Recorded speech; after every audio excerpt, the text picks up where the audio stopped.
Hello, this is Dr. Jonathan Ellerby, and I am joining you for another 12 at 12. I'm going to get my watch and check the time.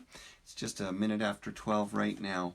We are doing these every day live, unless if I have some class or course I'm teaching, then I will put up a 12-minute recording.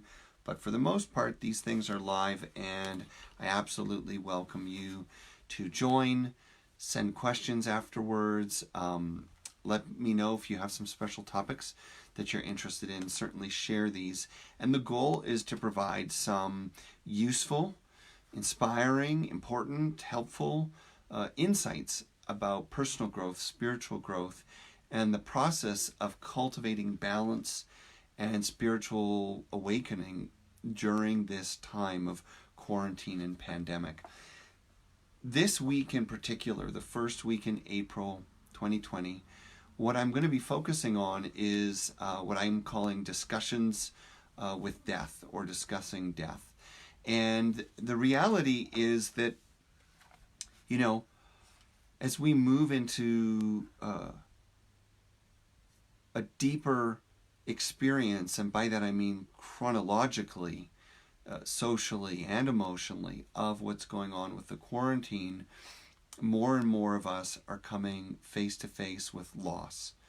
And whether we have experienced it intimately and directly ourselves or not, most of us are becoming acutely aware that there is a massive amount of loss going on in the world. The first and most obvious is the accelerated death of so many people who are, as they've been called, vulnerable, people with pre-existing conditions, people of certain, medical predispositions and so on.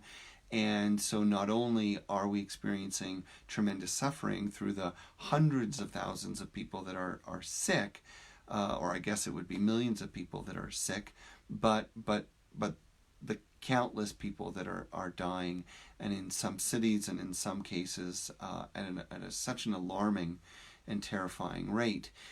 It is also true that in other parts of the world we're not seeing much of this at all, and so it's hard to believe it's even real. And yet in those areas we are struck by other kinds of losses: loss of normalcy, loss of work, loss of income. And I think we can be honest enough to say that being in quarantine or some form of stay in order creates a lot of stress and distress in people's families and homes. So whether they're living alone and now they're grieving a relationship that they never had, or that ended, or maybe they're together but now you're not getting along. There's all manners of breakdown and letting go and grieving and loss that we're facing. So we need to talk about it. We need to be open and honest. We need to give ourselves permission to feel, and we also need to give ourselves permission not to react from the experiences of grief, loss, and letting go. So this is really where we're going with today's lessons, and then throughout the rest of this week, I won't give quite this long explanation. We'll just kind of dive in and hit a different topic each day. There are a few important things that I think are key primers on the topic of facing death, loss, and letting go.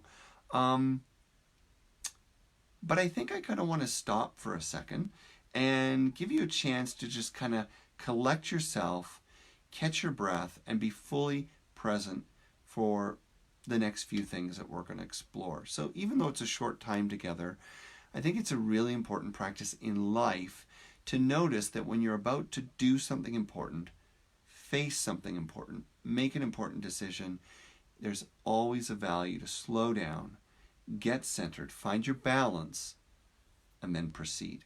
So, if you will, let's close our eyes just for a moment. Take a big, sort of just a deep inhale and a kind of a sigh, like a just kind of let yourself feel the weight of all that's going on. Just breathe out whatever's on your mind. And then let's move to a quieter place.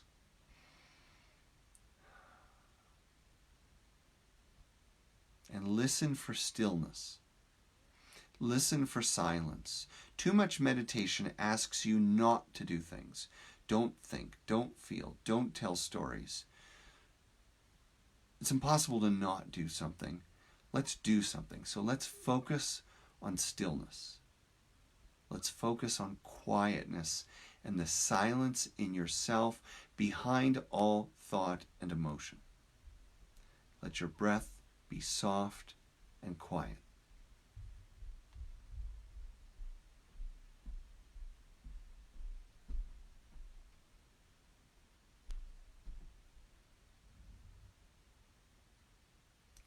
Feel yourself coming to your center. Feel yourself moving into that place where the mind becomes expansive and open. The heart becomes compassionate and open, and you sense something more in yourself, in your room. There is a presence within and around all things. And it is this divine presence that we invite to be with us now and in all the moments where we face, explore, and hold our relationship to death, to loss, and letting go.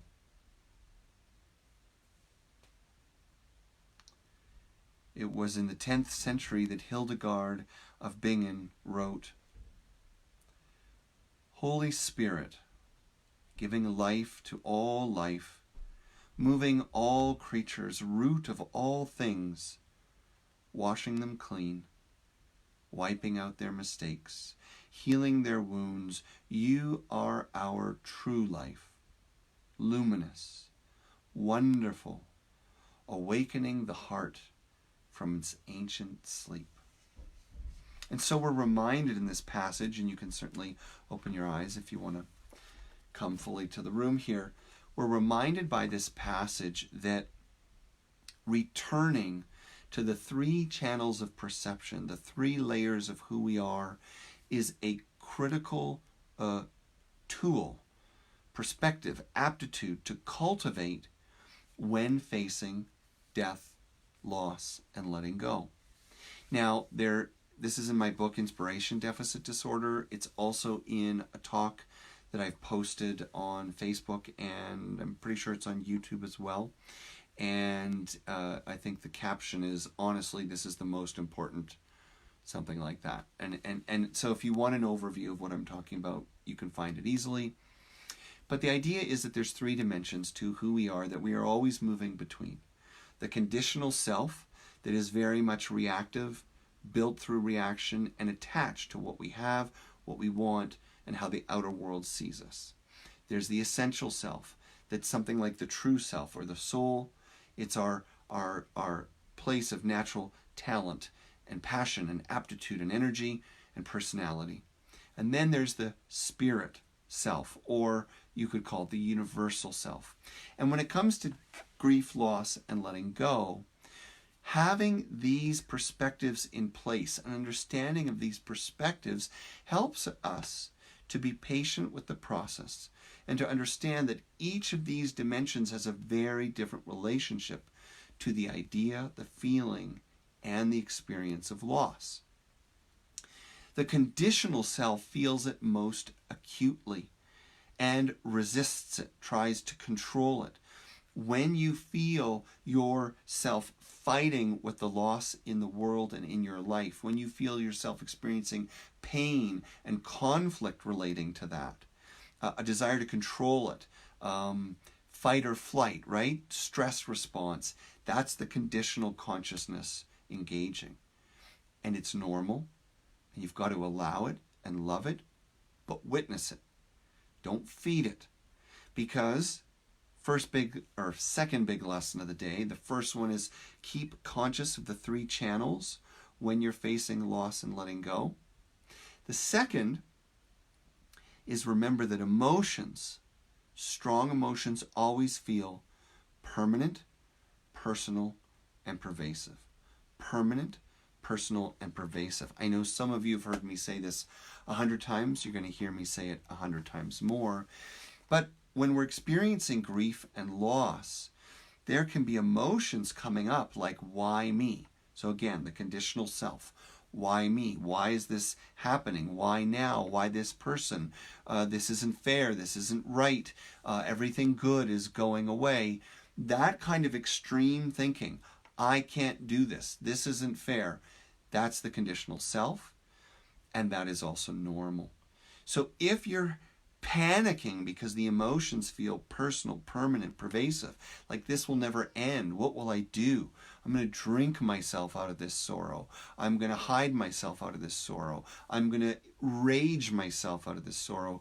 You know that's your conditional self. You need to move to a deeper place. The deeper place next is the essential self. The essential self is the soul self, and its job in every moment is to look for lessons. So you can own and feel what's going through the conditional self. This sucks. I hate this. I don't like this. This feels painful. But I know there's more to life and to me. What can I learn? What can I learn about cherishing life? What can I learn about loving people fully? What ceremony, behavior, actions of letting go do I need to commit to today, right now, to not only help me move through this, but to restore some energy and balance to my life in this painful time of loss, fear, or letting go? And then we move to the final perspective. And ultimately, what you want to do, if you want to face issues of death, loss, and letting go with some grace, some balance and equanimity, is that you want to start all manners of practice, reflection, and engagement with a return to the universal center, the center that is deathless, the center that observes all life arising and passing, the center from which your essential self comes and moves into a human life of choosing conditional realities. Working with those three channels, those three layers, is very, very powerful, because most of the time, and I've done a fair bit of grief and loss work with people over the years. I've also worked in hospitals with people in their final moments of life, and I can tell you one of the most devastating things for a person facing extreme loss is to not have a worldview that extends beyond the loss. When your life is identified with a conditional self, then you feel, you believe that that which is being taken away diminishes you. When you are relating to the essential self, you know that anything that is taken away can empower, enrich, and awaken you. And when you sit in the seat of the universal self, you watch it all. You watch it as a play of life. And it doesn't mean that there isn't still the sting of love and loss, but it means you hold it very differently. You watch it all, and you accept what is happening in the greatest context you can possibly manage. Again, we're not saying that death, loss, financial setback, relationship crisis, I'm not saying these things aren't painful. I'm saying they're more painful if we don't remember the fullness of who we are, and that everything in some moment, when the deep pain has lifted and we're still hurting but willing to think, willing to feel, willing to be open, then we can find new lessons. We can find new layers to who we are, and we can remember that everything that matters is eternal, that nothing that is of ultimate importance can be taken away. And when you think about loved ones, remember, death is not an end, it's a transition. Death is a change in relationships, but it is not the end of the one you love. So we're going to stop there. I know that's a heavy place to stop. We're going to pick up again tomorrow, and we're going to talk about the purpose of the soul, and how that relates to death and dying, how that relates to people dying at young ages or suddenly. And I'm going to close with a very challenging Rumi poem that I love. It's a long one, and it's provocative, and it's something you might need to listen to a couple of times. But it is our time to go, so I'm going to invite you to take a nice breath, settle into the feeling of the things we've shared, and consider Rumi's words from so many centuries ago. Don't grieve. Anything you lose comes round in another form. The child weaned from the mother's milk now drinks wine and honey mixed. God's joy moves from unmarked box to unmarked box, from cell to cell, as rainwater down into flower bed, as roses up from ground. Now it looks like a plate of rice and fish, now a cliff covered with vines, now a horse being saddled. It hides within everything, till one day it cracks them open. Part of the shelf leaves the body when we sleep and changes shape. Part of the self leaves the body when we sleep and changes shape.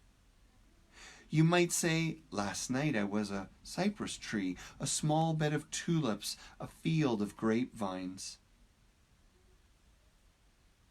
A bloody field after a war. Then the phantasm goes away. You're back in your room. I don't want to make anyone fearful. Here's what's behind what I say. Ta-dum, ta-dum, ta-dum. Ta-dum, ta-dum, ta-dum. The rhythm of life. There's the light gold of wheat in the sun and the gold of bread made from that wheat. I have neither. I am only talking about them as a town in a desert looks up at stars on a clear night. So thank you for staying with me. We'll see you again, maybe tomorrow, 12, more or less, at 12. Share what you like, and remember, stay connected to what's important to you. And if you find something good online, spread the word, and let's help other people to wake up in this important time of insight, reflection, and change. Much love to you all.